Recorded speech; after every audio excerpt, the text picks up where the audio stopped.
السلام علیکم ورحمۃ اللہ وبرکاتہ۔ آج ہم خلاصہ قرآن کے سلسلے میں تیسرے پارے کا خلاصہ پڑھیں گے۔ 2 پاروں کا خلاصہ ہو چکا تھا، تیسرے پارے کا آج خلاصہ بیان کیا جائے گا۔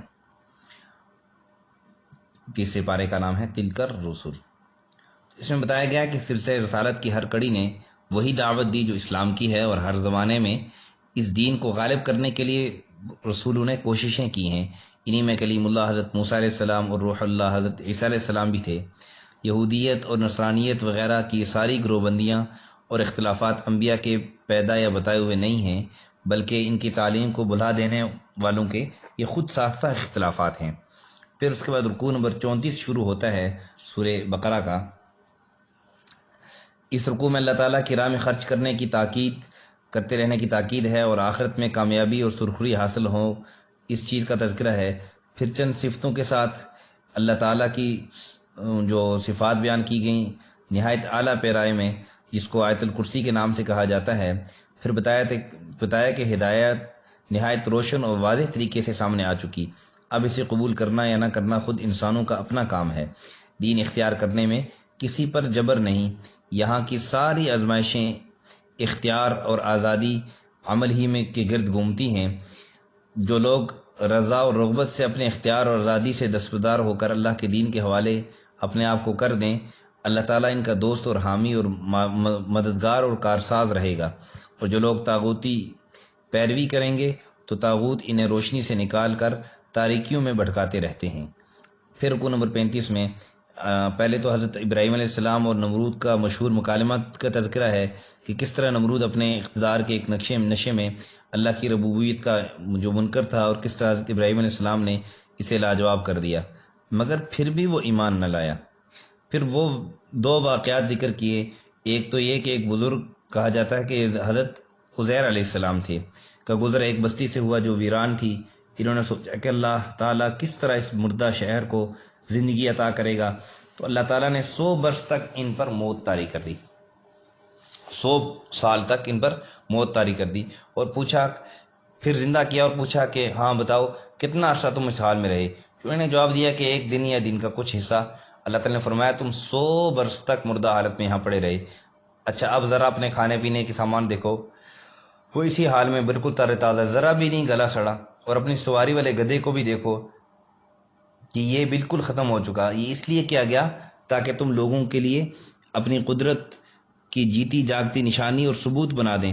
اور پھر اللہ تعالیٰ نے ان کی آنکھوں کے سامنے بکھری ہوئی ہڈیوں کو جوڑا اور ان پر گوشت چڑھایا اور زندہ کیا۔ جب انہوں نے سب ہوتا دیکھا تو انہوں نے کہا کہ میں خوب جان گیا کہ اللہ تعالیٰ ہر چیز پر قادر ہے۔ دوسرا واقعہ حضرت ابراہیم علیہ السلام کا ہے کہ انہوں نے اللہ تعالیٰ سے خواہش ظاہر کی کہ انہیں بتا دیا جائے کہ وہ کس طرح مردوں کو زندہ کریں گے۔ اس پر اللہ تعالیٰ نے ان سے کہا کہ 4 پرندے لے لو، سب کے ٹکڑے ٹکڑے کر کے مختلف ٹکڑوں کو مختلف پہاڑوں پر رکھ دو۔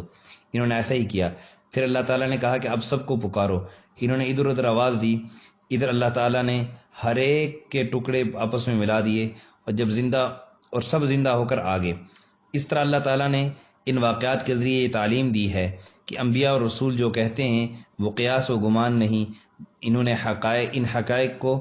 اپنے آنکھوں سے دیکھا ہے، اور اسی سلسلہ انبیاء کی آخری کڑی رسالت محمدی صلی اللہ علیہ وسلم ہے۔ لہٰذا ان کی آنکھوں دیکھی حقیقتوں کو سچ جاننا چاہیے، اور آخرت اور ان تمام باتوں پر ایمان لانا چاہیے جن کے لیے دعوت دے رہے ہیں۔ پھر اس کے بعد رکوع نمبر 36 میں صدقات کی ترغیب دی گئی، اور یہ کہ نمائش اور ریاکاری سے صدقات نہیں دینا چاہیے، بلکہ اخلاص کے ساتھ محض اللہ کی رضا کے حصول کے لیے جو ہے وہ صدقات دینا چاہیے، اس نیت سے صدقات دینا چاہیے۔ کسی کو صدقات دے کر اس پر احسان یا اسے دکھ دینا، یہ صدقات و خیرات کو ضائع کر دیتا ہے۔ پھر رکوع نمبر 37 میں یہی صدقات کا اور خیرات کا سلسلہ ہی چل رہا تھا، اور تعلیم دی جا رہی ہے کہ خراب اور بری چیزیں صدقہ و خیرات میں نہیں دینی چاہیے، بلکہ پاکیزہ اور اچھی چیزیں صدقات میں دینی چاہیے۔ پھر بتایا کہ صدقات و خیرات سے دولت گھٹتی نہیں بلکہ اس سے برکت ہوتی ہے، کیونکہ جس خدا کی دی ہوئی نعمتوں کو تم خدا ہی کے حکم کے مطابق استعمال کرو گے تو اللہ تعالیٰ برکتوں کا بھی دینے والا ہے اور برکتیں دے گا۔ البتہ شیطان انسان کے کانوں میں پھونکتا رہتا ہے کہ صدقات و خیرات سے فقر و افلاس آ جائے گا، اس طرح وہ سوسائٹی میں برائیاں پھیلانا چاہتا ہے۔ پھر بتایا کہ صدقات و خیرات پوشیدہ طور پر دینا زیادہ اچھا ہے اور یہ اللہ کو زیادہ پسند ہے، اگرچہ اعلانیہ دینے میں بھی کوئی حرج نہیں۔ پھر بتایا کہ صدقات و خیرات کے مستحق کون لوگ ہیں، محتاج و فقیر، وہ لوگ جو معاشی جدوجہد میں گرے پڑے ہوئے ہیں، انہیں بھی صدقات و خیرات کے ذریعے سہارا دینا چاہیے۔ خاص طریقے سے وہ لوگ جو خودداری کی بنا پر باوجود فاقوں کے کسی کے آگے ہاتھ نہیں پھیلاتے، ان کے فاقوں کا حال ان کے چہروں سے پڑا جاتا ہے۔ پھر 38ویں رکوع میں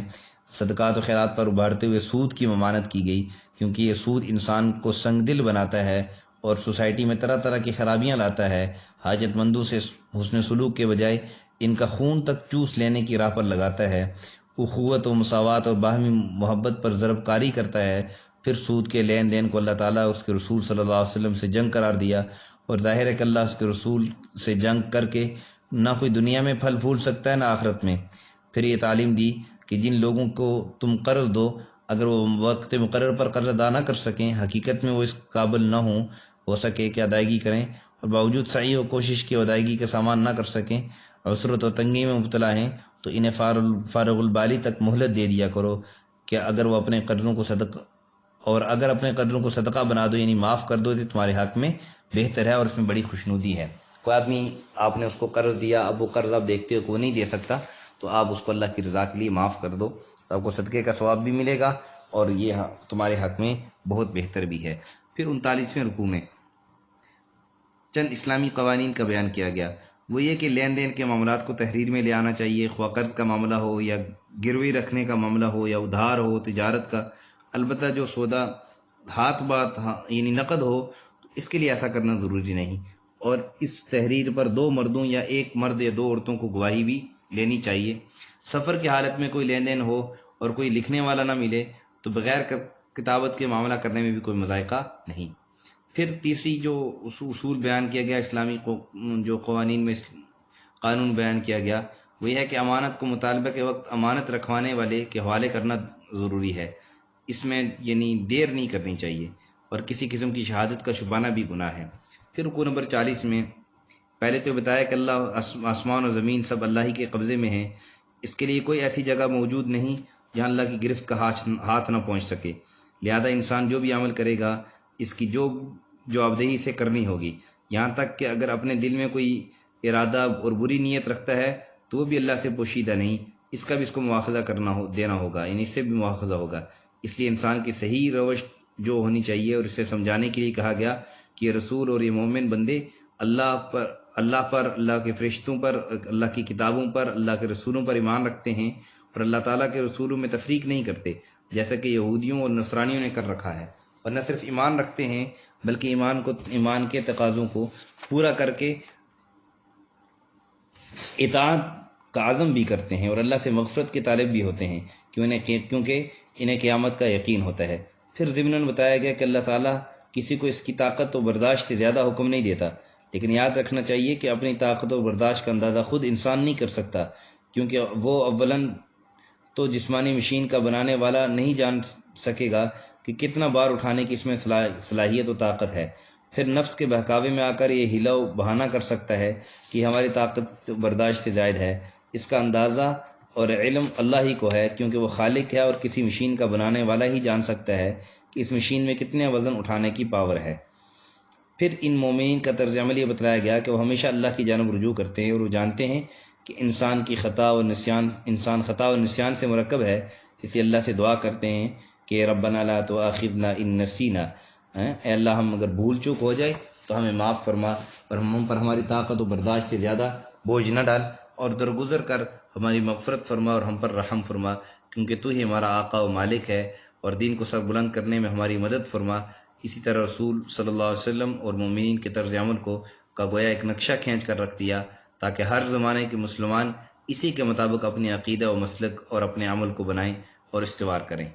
پھر اس کے بعد سورہ آل عمران شروع ہوتی ہے۔ آل عمران کی وجہ تسمیہ یہ ہے کہ اس صورت میں ایک مقام پر آل عمران کا ذکر آیا ہے، اس کو علامت کے طور پر اس کا نام قرار دیا۔ سورت کا خطاب خصوصیت کے ساتھ 2 گواہوں کی طرف سے ہے، ایک اہل کتاب یعنی یہود و نصارہ، دوسرے مؤمنین۔ پہلے گروہ کو اس طرح پر تبلیغ کی گئی ہے جس کا سلسلہ سورہ بقرہ سے شروع کیا گیا تھا، دوسرے گروہ کو اس سلسلے میں مزید ہدایت دی گئی جو سورہ بقرہ میں شروع ہوئی تھی۔ ساتھ ہی ساتھ اس صورت میں غزوہ احد کی پر ایک مفصل تبصرہ ہے اور بتایا گیا کہ فتح کو شکست میں بدلنے والی کون سی خامیاں تھیں اور ان خامیوں کا علاج بتلایا۔ پھر اس کے پہلے رکوع میں سب سے پہلے اللہ تعالیٰ کی جو مبارک کتاب قرآن کریم کی صداقت کا ذکر ہے، پھر تورات و انجیل کا ذکر ہے۔ اہل کتاب نے جب ان کا انکار کیا تو سخت عذاب میں مبتلا ہوئے، اس بات کا تذکرہ ہے، لہذا قرآن کریم سے انکار اور اعراض کی بھی یہی سزا ہوگی اور وہ دنیا میں ذلیل ہوں گے۔ پھر دوسرے رکوع میں غزوہ بدر کا ذکر ہے اور کفار کو مخاطب کر کے فرمایا گیا کہ ان کے مال و اولاد اور ان کے جو کچھ کام نہیں آئیں گے، یہ لوگ جہنم کا ایندھن بنیں گے۔ پھر فرمایا کہ بدر کے موقع پر مسلمانوں کو کفار کی نظر میں دگنا کر کے دکھانا تاکہ اہل عبرت اس سے نصیحت حاصل کریں، یہ اللہ کا کام تھا۔ پھر فرمایا کہ ہم نے آدمیوں کی نظر میں ان کی بیویوں، اولادوں اور سونے چاندیوں کے ڈھیروں، سواریوں اور چوپایوں اور کھیتوں وغیرہ کو نہایت پرکشش بنا دیا، لیکن یہ چیزیں محض دنیاوی زندگی کا سامان ہیں اور آزمائش ہیں، باقی اصل ٹھکانہ تو اللہ کے پاس ہے اور وہ ٹھکانہ جنت ہے جس میں مومن ہمیشہ رہیں گے، وہاں سب سے بڑی نعمت اللہ کی رضا ہوگی۔ پھر فرمایا کہ اللہ کے نزدیک سب سے پسندیدہ مذہب صرف اسلام ہی ہے اور یہ ہدایت کا راستہ ہے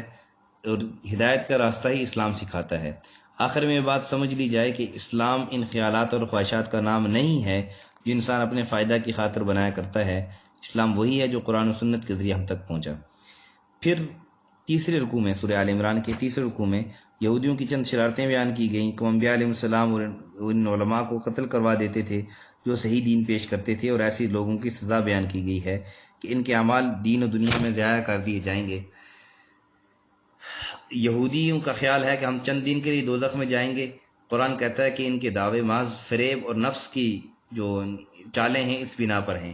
وہاں عمل کے لحاظ سے جزا و سزا ملے گی۔ پھر اللہ کی قدرت اور مالکیت کا ذکر ہے، جس کو وہ چاہتا ہے حکومت دیتا ہے، جسے چاہتا ہے چھین لیتا ہے، اسی کے ہاتھ میں زمانے کی باغڈور ہے، جس کو چاہتا ہے بے حساب روزی دیتا ہے۔ پھر اس کے بعد اگلے رکوع میں چوتھے رکوع میں اس امر کو واضح کیا گیا کہ فلاح کامیابی کا راز اللہ اس کے رسول صلی اللہ علیہ وسلم کی اطاعت میں پوشیدہ ہے۔ پھر حضرت آدم علیہ السلام، حضرت نوح علیہ السلام، حضرت ابراہیم علیہ السلام اور عمران کی اولاد یعنی موسیٰ علیہ السلام کی بزرگی کا تذکرہ، پھر حضرت مریم علیہ السلام کی والدہ کی دعا کا تذکرہ، انہوں نے اپنے پہلے اولاد کو اللہ کی نظر کرنے کی دعا کی تھی، چنانچہ حضرت مریم علیہ السلام پیدا ہوئی تو ان کو عبادت کے لیے مخصوص کر دیا۔